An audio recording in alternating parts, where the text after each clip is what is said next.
So it's close to sunrise and I've been up since 4 in the morning, and I was supposed to go to another place, but I improvised this location because it was just so drop dead beautiful. And it's a little town where there are some lakes, and there was like this beautiful fog laying around, and it is supposed to be a clear sunrise, so there should be a chance that I can get some sun through some trees or something like that.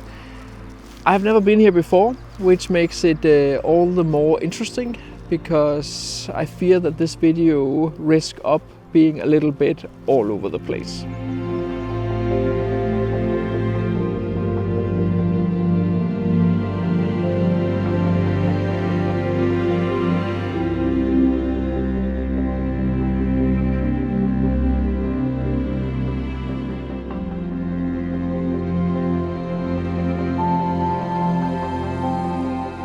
So when I drove past here and I kind of like saw it for the first time, I noticed that there are some islands out here in the background. Right now they are obviously covered with fog.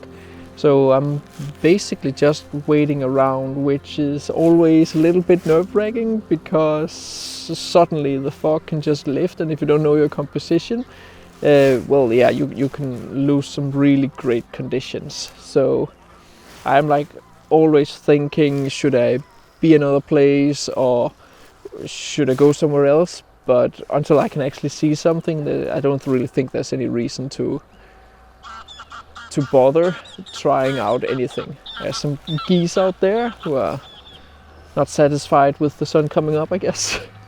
So right now I'm just focusing on capturing some ducks, and just behind them the fog is lifting a little bit and a small island is coming out. It looks so idyllic, it looks so pretty.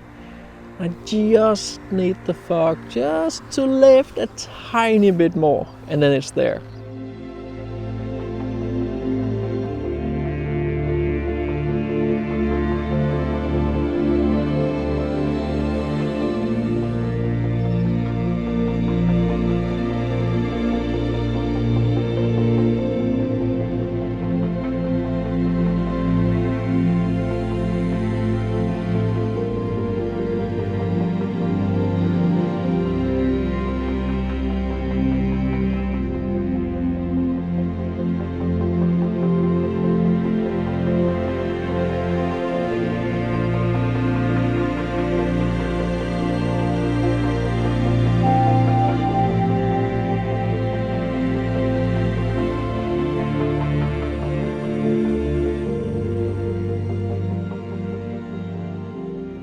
So I keep seeing all these drop dead beautiful and atmospheric photos from the Lake District, and obviously I'm not in England, so there's no Lake District here, but I would say this is a close second. This is really, really pretty.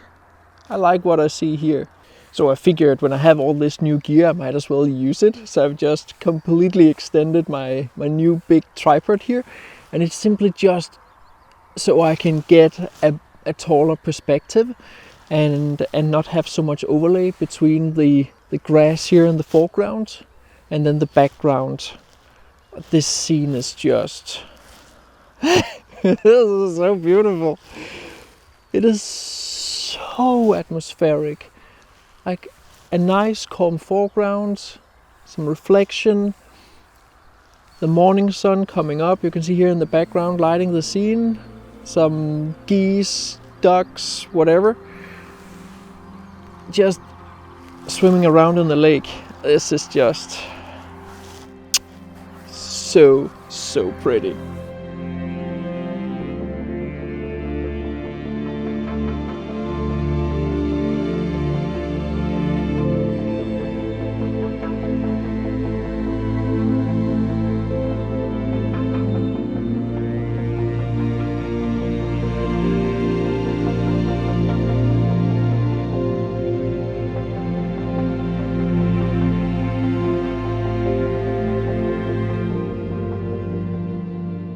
yeah, I'm just going completely minimalism. Atmosphere, morning light, a few birds here and there. This is everything what you could wish for. Everything. It's so good. So one of the things I also talk about in my brand new ebook on composition is to fill the frame. And even in minimalistic scenes where you introduce some negative space, I also consider that filling the frame, because you fill the frame with everything which is of interest, and the negative space helps so much to convey the feeling and the mood of the photos. So definitely don't be afraid of using negative space as a filler in your photos.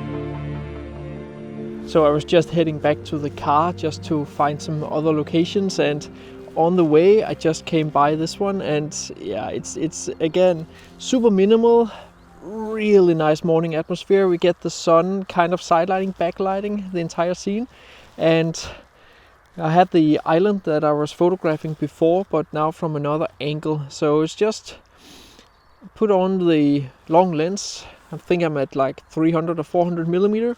Zoom all the way in and just get that little tiny part of the scene out there. It just looks so good, so good.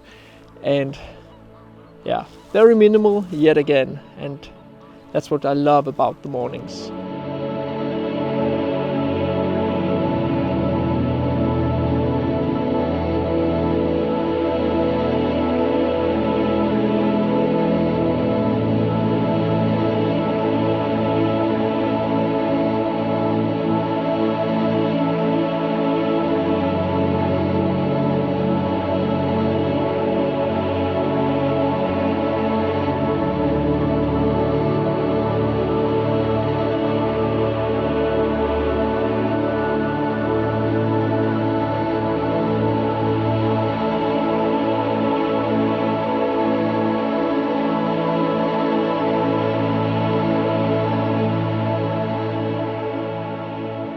So I've come by this silver birch, and the scene itself is just drop dead beautiful and calm and atmospheric.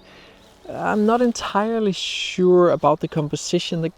Right now I have a pretty simple one, where I just place it not straight on, but a little bit to the side, and try to introduce some foreground bushes, but I'm not entirely sure if it's just if it's just me who want to catch a shot, or if it's a little bit boring. But yeah, you can see it in a moment, but it's certainly atmospheric, that's for sure.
So as I briefly mentioned, I have just released my brand new ebook on composition, Landscape Composition 2. It is a continuation of my first ebook on composition, Landscape Composition, but it also stands on its own. It just continues where the first one stopped. And I just cover a lot of very important topics or subjects within composition in landscape photography. It is designed to be very easy to understand, very easy to read, and there is a ton of examples throughout the book. It is almost 150 pages long, so there should be enough entertainment and enough learning for you for the next long time. Landscape Composition and Landscape Composition 2 are two ebooks that I'm so proud about, and I stand 100% behind the work I have made. So I hope you will enjoy it or them if you haven't got the first one yet. I also want to say a ginormous thank you to everybody who's already got both the first and the second one, or just one of them. It means so much to me that you're interested in my work and that you enjoy it, because I have got so much fantastic feedback on both of them. So thank you so much. So the sun is up, the mist is gone. It has been so worth getting up 4 in the morning and get out and shoot. I feel like it's forever since I've been out photographing the last time. I'm pretty certain I got some really nice minimalistic photos this morning here, and I just can't wait to get home and put this video together and throw it out there. So thank you so much for watching. As always, I highly appreciate both a like and a comment, and be sure to check out the links down in the description, at least the one for my brand new ebook. So thank you so much.